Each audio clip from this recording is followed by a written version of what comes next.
Tafsir Surat An-Nazi'at. A'udzu billahi minasy syaithanir rajim.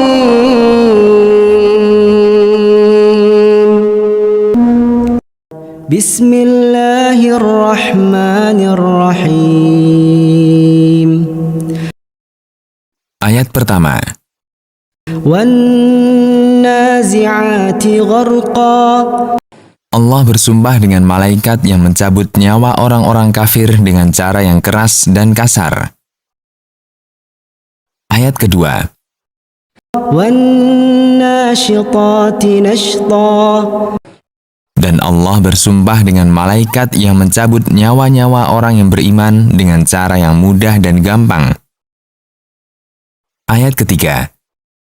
Was-sabihati sabha. Dan Allah bersumpah dengan malaikat yang turun dari langit dengan cepat menuju bumi karena perintah Allah. Ayat keempat. Fas-sabiqati sabqa. Dan Allah bersumpah dengan malaikat yang saling berlomba dalam melaksanakan perintah Allah. Ayat kelima. Fal-mudabbirati amra. Dan Allah bersumpah dengan malaikat yang melaksanakan perintah Allah untuk menerapkan keadaannya, seperti malaikat yang diberi tugas mencatat amal perbuatan manusia. Allah bersumpah dengan itu semua bahwa Dia pasti akan membangkitkan mereka untuk perhitungan dan pembalasan. Ayat ke-6. Yauma tarjufur rajifah. Pada hari ketika bumi bergoncang karena tiupan pertama. Ayat ke-7. Tatba'uha ar-radifah. Kemudian tiupan pertama ini diikuti dengan tiupan kedua. Ayat ke-8. Qulubun yawma idzin wajifah. Hati sebagian manusia pada hari itu merasa takut. Ayat ke-9. Absaruha khashi'ah. Di mata mereka kelihatan dampak kehinaan. Ayat ke-10. Yaquluna a inna lamarduduna fil hafirah. Mereka berkata, apakah mungkin kami kembali dihidupkan setelah kami mati? Ayat ke-11. A'idza kunna 'idhaman nakhirah. Apakah jika kami telah menjadi tulang belulang yang hancur, bisakah kami dikembalikan seperti semula? Ayat ke-12. Qalu tilka idzan karratun khasirah. Mereka berkata, jika kami dikembalikan seperti semula, sungguh pengembalian itu merupakan suatu kerugian, ia terpedaya. Ayat ke-13. فَإِنَّمَا هِيَ زَجْرَةٌ وَاحِدَةٌ. Perkara kebangkitan itu adalah perkara mudah. Itu hanyalah berupa sekali tiupan dari malaikat yang ditugaskan untuk meniup sangkakala. Ayat ke-14. فَإِذَا هُمْ بِالسَّاهِرَةِ. Tiba-tiba semua kembali hidup di atas bumi setelah sebelumnya mereka mati terkubur di dalam tanah. Ayat ke-15. هَلْ أَتَاكَ حَدِيثُ مُوسَى. Apakah telah datang kepadamu, wahai Rasul, berita tentang Musa dengan Rabb-nya dan bersama musuhnya, Fir'aun? Ayat ke-16. إِذْ نَادَاهُ رَبُّهُ بِالْوَادِ الْمُقَدَّسِ طُوًى. Tatkala Rabb-nya yang Maha Suci menyerunya di lembah tua yang suci. Ayat ke-17. اذهب إلى فرعون إنه طغى. Allah berfirman kepadanya yang maksudnya, pergilah ke Fir'aun. Sesungguhnya ia telah melampaui batas dalam kezaliman dan kesombongan. Ayat ke-18. فقل هل لك إلى أن تزكى Dan katakan kepadanya, tidakkah engkau, wahai Fir'aun, ingin bersih dari kekufuran dan kemaksiatan? Ayat ke-19. وأهديك إلى ربك فتخشى Aku akan menunjukkan kepadamu jalan menuju Rabb yang telah menciptakanmu dan memeliharamu, sehingga engkau takut kepadanya. Lalu engkau mengerjakan perbuatan yang diridhoinya dan menghindari perbuatan yang menjadikannya murka. Ayat ke-20.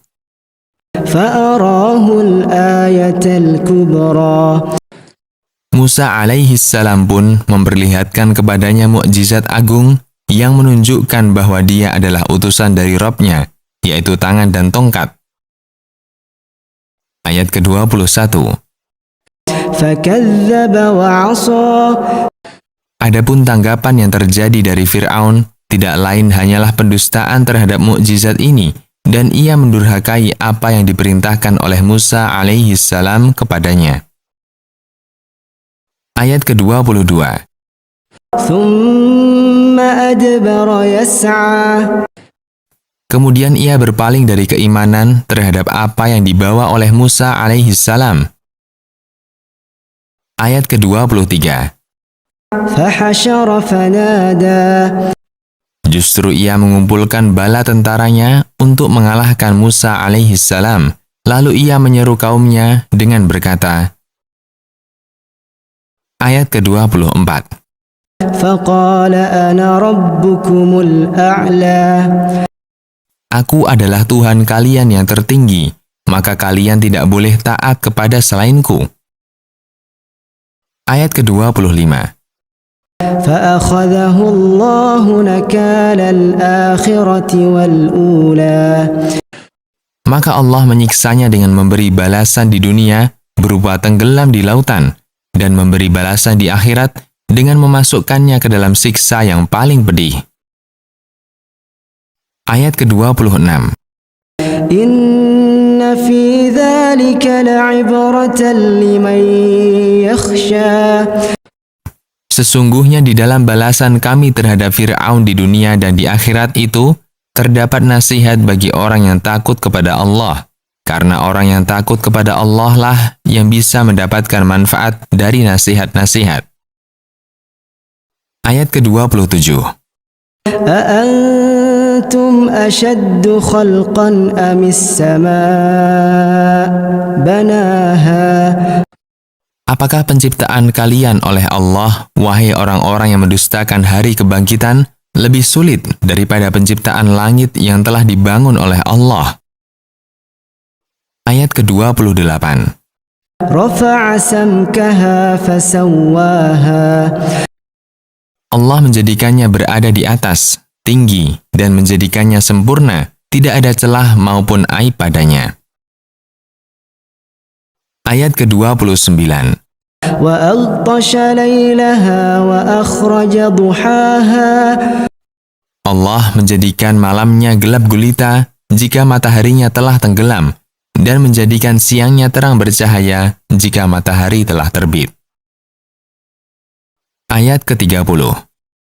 والأرض بعد ذلك دحاها Dan setelah menciptakan langit, dia menghamparkan bumi dan menyimpan segala manfaatnya di dalamnya. Ayat ke-31. أخرج منها ماءها ومرعاها Dari dalam bumi, Allah mengeluarkan air, berupa mata air yang mengalir dan menghidupkan di permukaan bumi berbagai tumbuhan yang menjadi makanan hewan ternak. Ayat ke-32. والجبال أرساها Dan gunung-gunung dijadikannya kokoh di atas bumi. Ayat ke-33. متاعا لكم ولأنعامكم Semua itu merupakan manfaat bagi kalian, wahai manusia, dan untuk hewan-hewan ternak kalian. Maka zat yang menciptakan ini semua tidak akan kesulitan untuk mengulangi penciptaan mereka dari awal lagi. Ayat ke-34. فإذا جاءت الطامة الكبرى Dan jika telah tiba masa tiupan yang kedua, dan hari kiamat telah tiba. Ayat ke-35. يوم يتذكر الإنسان ما سعى Pada hari di saat kiamat tiba, manusia mengingat apa yang telah dilakukannya, yang baik maupun yang buruk. Ayat ke-36. وبرزت الجحيم لمن يرى Dan didatangkan jahanam serta ditampakkan kepada mereka dengan mata telanjang bagi yang melihatnya. Ayat ke-37. فأما من طغى Adapun orang-orang yang telah melampaui batas dalam kesesatan. Ayat ke-38. وآثر الحياة الدنيا Dan mengutamakan kehidupan dunia yang fana ini atas kehidupan akhirat yang abadi. Ayat ke-39. فإن الجحيم هي المأوى Maka sesungguhnya neraka merupakan tempat tinggal yang akan ia datangi. Ayat ke-40. وأما من خاف مقام ربه ونهى النفس عن الهوى Adapun bagi orang yang takut apabila berdiri di hadapan Rabb-Nya dan menahan nafsunya dari keinginan terhadap apa yang diharamkan oleh Allah, maka surga adalah tempat tinggal terakhir baginya. Ayat ke-41.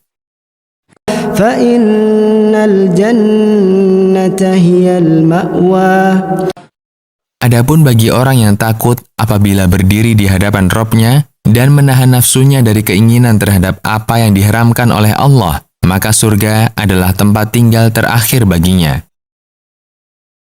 Ayat ke-42.